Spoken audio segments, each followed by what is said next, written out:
I'm kind of inspired by Helen, so I want to change my greeting. I'm going to say, good morning, comrades. I think that's really cute. I also just want to say, I was incredibly nervous coming out of here, and the just sheer courage and vulnerability on display in that last talk has really grounded me quite deeply, and so I'm very grateful for that, and I'm grateful for her vulnerability because I feel more confident being able to talk to you all today about some of my vulnerabilities.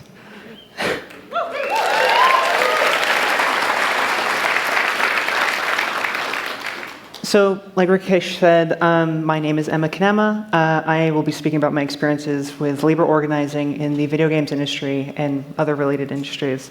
But before I get into my talk, I do want to do two quick things, which one is say, most importantly, I want to expand on the land acknowledgements that are playing throughout XOXO and just say that Portland, Oregon is not actually Portland, Oregon. These lands were never truly traded or ceded or treated away, and these should be given back to the people who historically have sovereignty over these lands.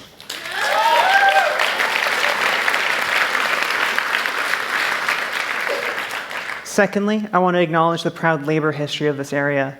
There's a deep history of IWW organizing, the founding of the ILWU. There's a long culture of radical labor writers and reporters coming out of this area. And to this day, very robust organizing that continues on.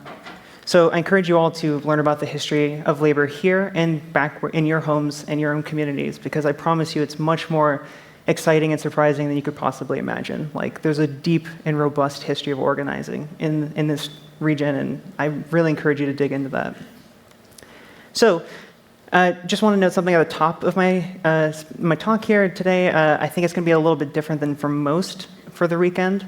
It'll probably be a bit of an outlier, although I work in the intersections of tech and entertainment. I actually don't really consider myself an artist or a creative, and so I don't know if I necessarily fit in with a lot of people here, but I hope that my talk here today can provide some kind of connective tissue for kind of all the different stories and experiences people are sharing throughout the weekend here. So, and there's no better place to do it here at XOXO. This is a fantastic community, and what I love most about it is that it's very grounded in the personal. It's very grounded in the struggles of individual peoples and the things that they've gone through, right? And I think that's really, really important. And it focuses more on who we are as people and not necessarily what we do as people.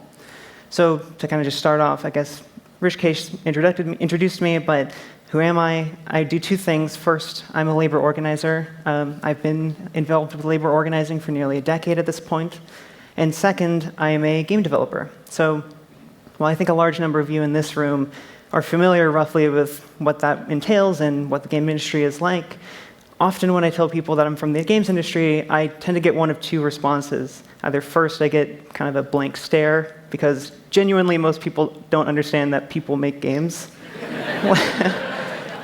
Most people are not aware that an industry exists for this. They just think they magically appear on shelves in GameStop. And second... Oh, hurry up, man. Boss is coming in. Dude, almost got it. Hey guys, finished testing that game yet? I've got another one I need designed. We just finished level 3 and need to tighten up the graphics a little bit. Great. Hey, I can't believe we got jobs doing this. I know. And my mom said I would never get anywhere with these games.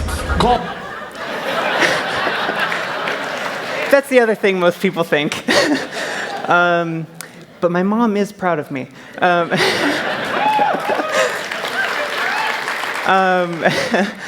And then the secret third option that people increasingly more and more think and express to me when they hear that I'm a game developer is they kind of look very worried and they ask if I'm okay. Which is fun. And I'm only partially joking, actually. And more often than not, it's because of headlines like these that I get those kinds of responses.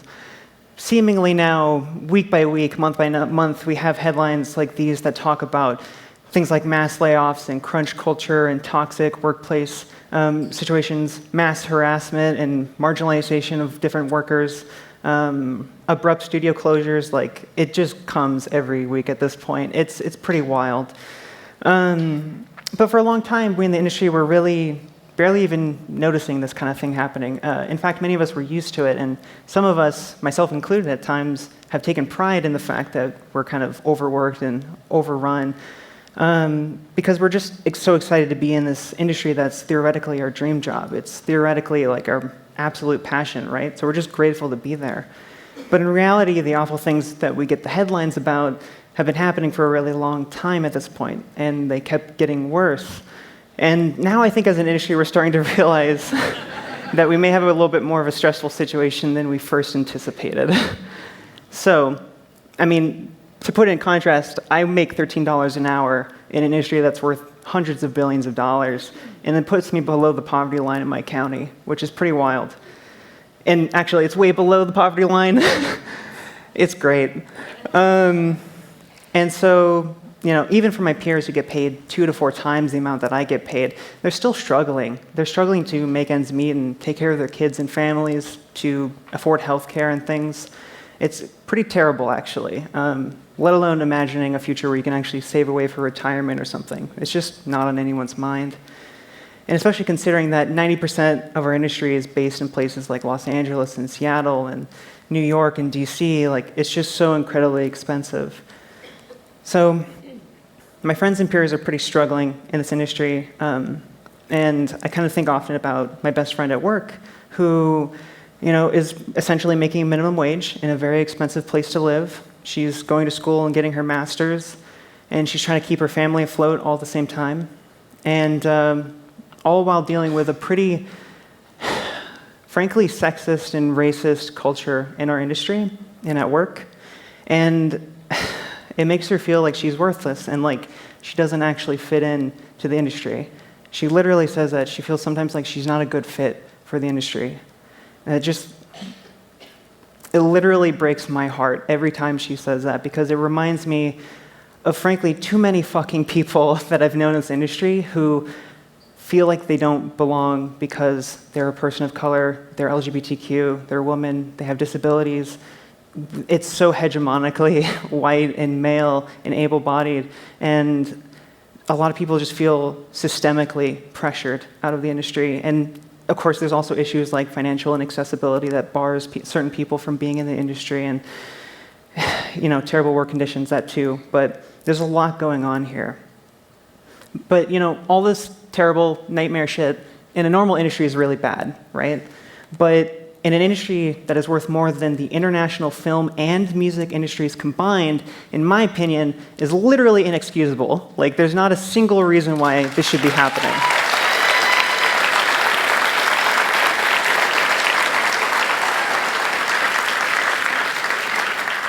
And frankly, in an industry where some of our bosses cut themselves million-dollar checks for Christmas just because they can, meanwhile, people are, you know, going homeless or without food or having housing instability, and you name it, like, it's unexcusable. And this is supposed to be a white-collar, good, middle-class industry, and it's just not.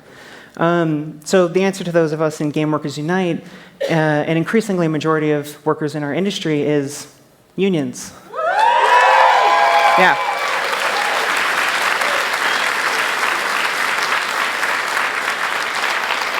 This is my favorite slide, by the way. I love throwing this in presentations. It's my favorite. So unions are really the answer for a lot of us. And frankly, they've been the foundational tool for improving the lives of the working class for the entire modern industrial era. And unions and labor organizers have literally spent decades and centuries at this point literally fighting and dying for things as simple, at least in modern terms, as the 40-hour work week, right? Weekends, the end of child labor, right? Things like these that we kind of take for granted now took struggle, they took actual fights. Like, people died and were martyred for that cause, right? And that's a lot to deal with. But I think it helps ground us in understanding that people have gone before us, even though our industry is not organized. People have done this before, and people have fought through much harder situations than we have. And so I hope that can kind of help us, you know, kind of break some of the tension in organizing in our industry, because it shouldn't have to be that big of a deal. But certainly not everyone thinks this way yet. A lot of people ask us, okay, so why unions? Why not say, advocate for better conditions, right? Why not expose bad working conditions? Yeah. Why not go to the press? Why not write essays and white papers or conduct research about crunch and burnout? Why not just ask more politely? I've literally been told that. Someone was like, well, if y'all were just more polite, I think they would give it to you. And it's like, you have no idea how the material contradictions between employers and employees work.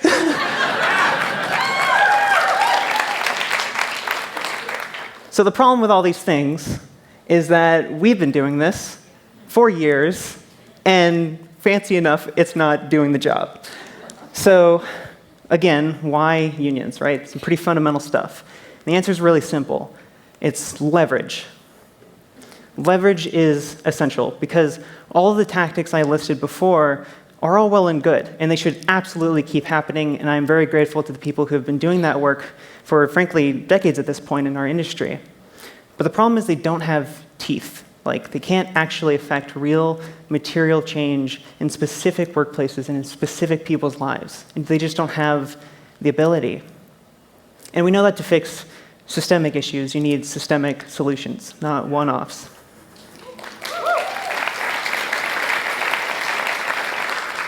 So, in seeking leverage and in seeking unionization, about 2 years ago we got the founding of Game Workers Unite, which, for folks who aren't familiar, is a grassroots movement and organization dedicated to unionizing the games industry. And we do this through things like agitating and educating around labor rights and labor movements and talking about conditions in the industry with fellow workers. We train up different cadre of worker organizers from within our industry with the skills that they can actually go out and use in the real world to build solidarity and build connections with their workers and really build actual foundations of a movement, right? Really tangible, practical stuff. And it's really important that we also craft this in a way that is beyond international borders and lines, because capital is truly international and it does not care about national borders. And so labor itself needs to be international as well.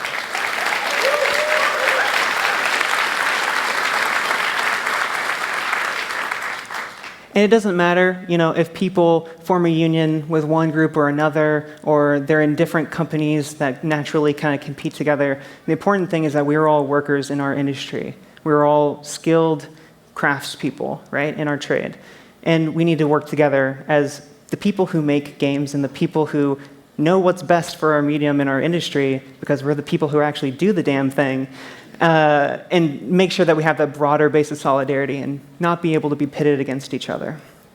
You may have seen us recently in shows like Patriot Act on Netflix, or in the press, especially recently, or from the National Union we spun up in the UK, which was the first out of our movement, which we're very, very proud of.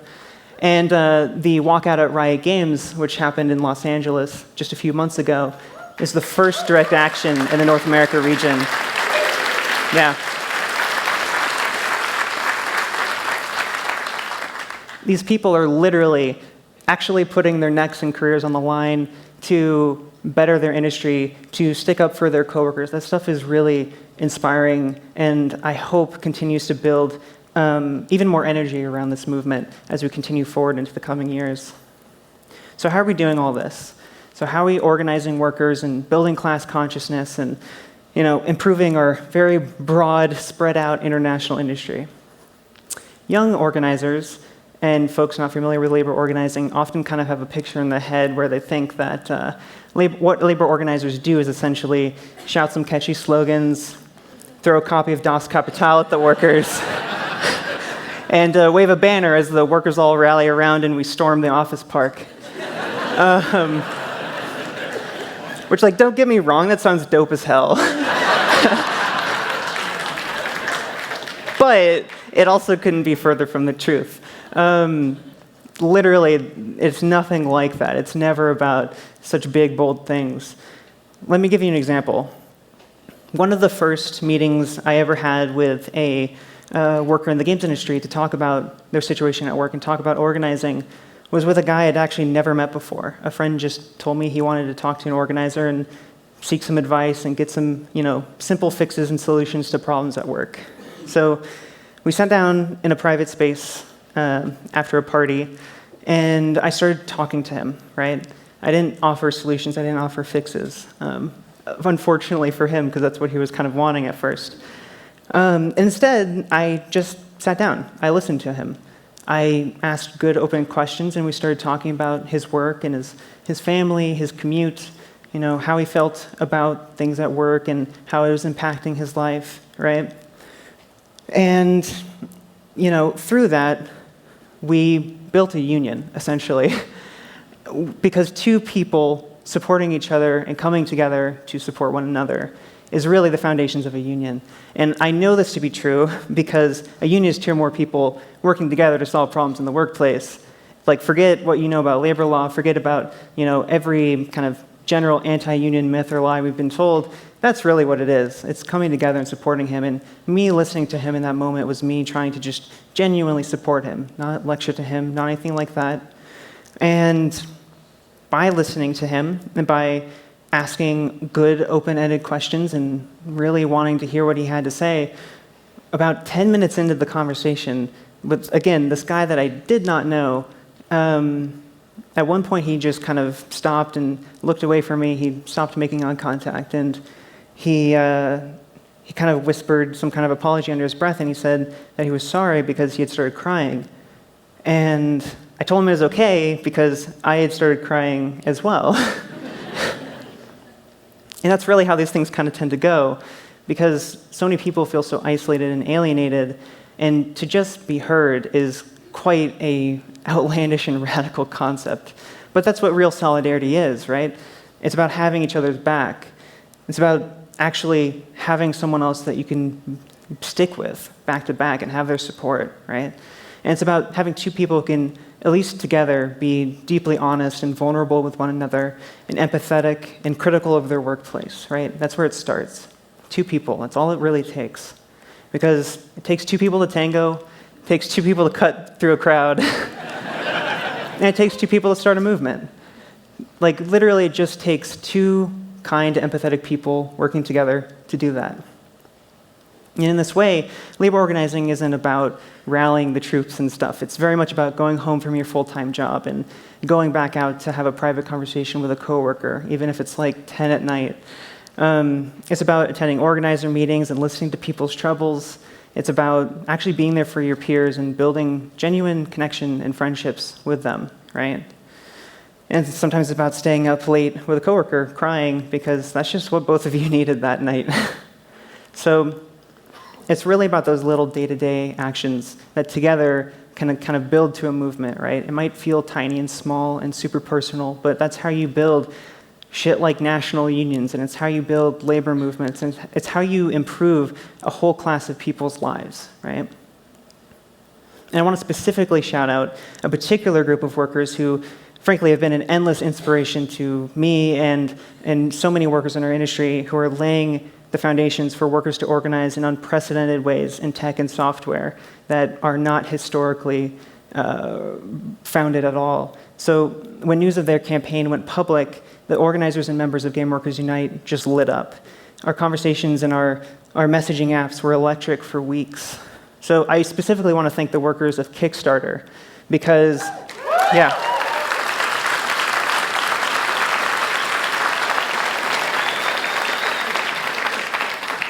Their total bravery in organizing unorganized people, software and tech in this region, has had a few notable attempts at organizing, but never anything as concrete and tangible as the Kickstarter Union. And the Kickstarter campaign, although it may seem small and kind of an exception and a one-off, is actually, by my analysis, probably one of the most important campaigns happening in unorganized sectors of labor in the next decade. I think it's going to lay the groundwork to organize information technology, software, basic web platform like workers, right? And that's really important, I think. And its success is going to kind of chart the course for a lot of us kind of coming into this. And I think it's pretty poignant that Kickstarter's mission is to democratize the way in which we make art and media and software through the internet, right? That's a very noble pursuit. And I think it's only fitting that the workers there are where we're seeing the first attempt to democratize not just the process of creating, but also the people who make that platform itself. And so, yeah.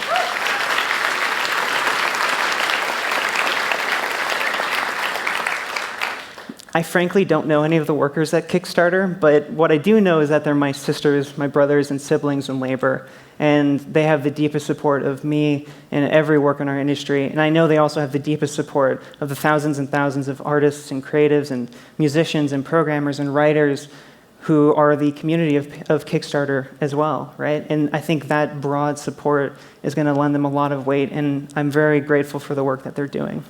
I just wanted to take an aside for that, sorry.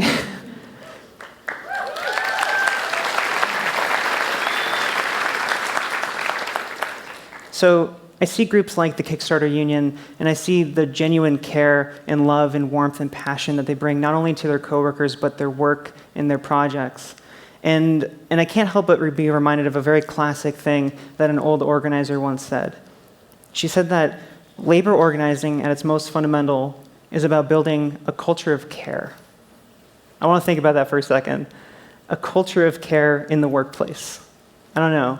I find that kind of interesting and odd. I find it kind of profound, actually.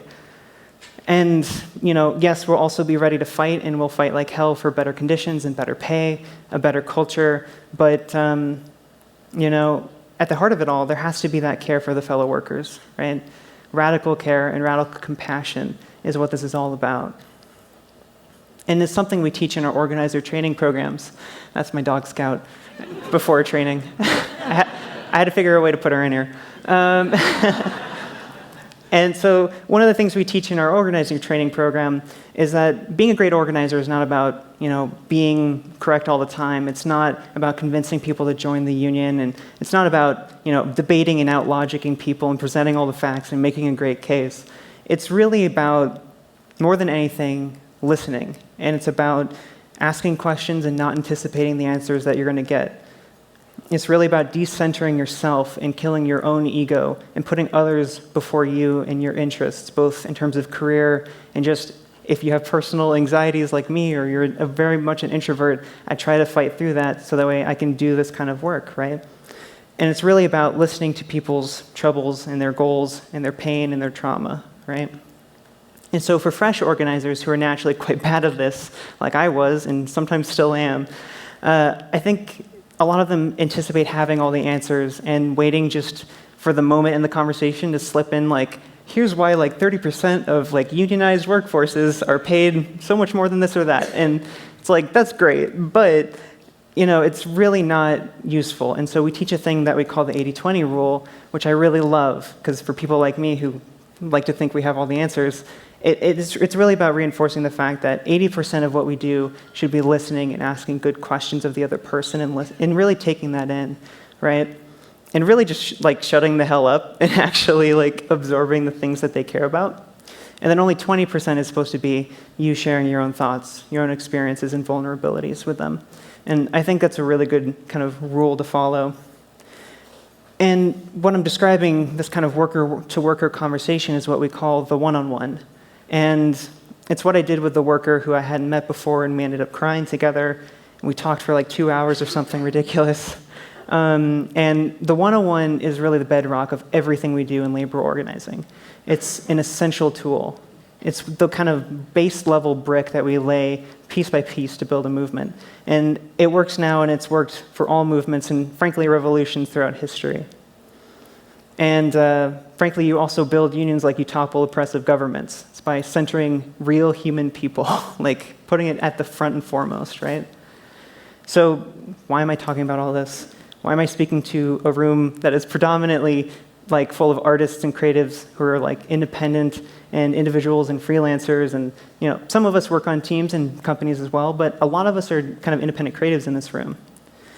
But I'm telling you all this because my job is literally to take individuals and build communities and collectives out of that, right? To take our individual strengths and our individual passions and use them towards a common goal of bettering everyone. And we're called organizers for a reason, because we take an isolated, fractured, alienated, lonely working class, split apart from itself, and we try to piece it back together, We literally organize it, right?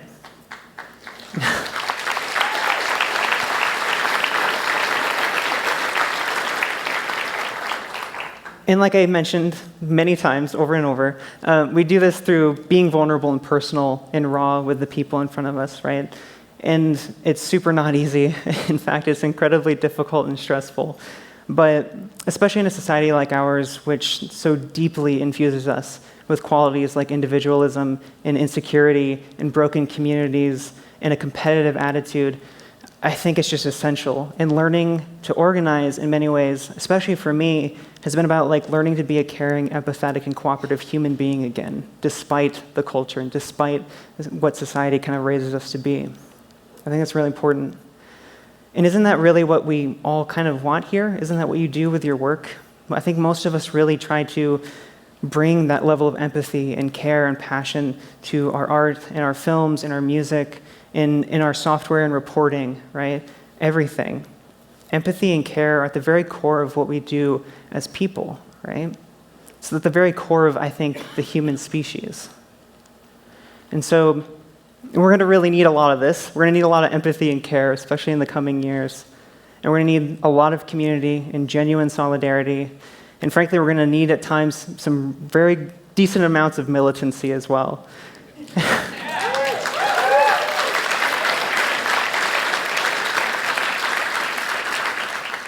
So all of this is to say that XOXO is a very rare and special conference and community.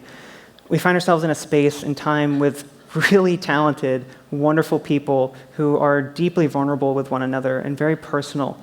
And I think as you listen to the stories and the performances throughout the next 2 days, and as you meet people in the evening, I would really, really encourage you to maybe move past the basics of, hi, what's your name? What do you do? Cool, I'm going to go talk to the next person. And actually think like an organizer if you can. And just stop for a moment, right? Really be with the person in front of you. Follow the 80-20 rule if that's helpful for you. I know it's helpful for me. And ask good, open-ended questions as much as you can. Really learn about one another and learn about everyone else's hopes and dreams and struggles and fears, right?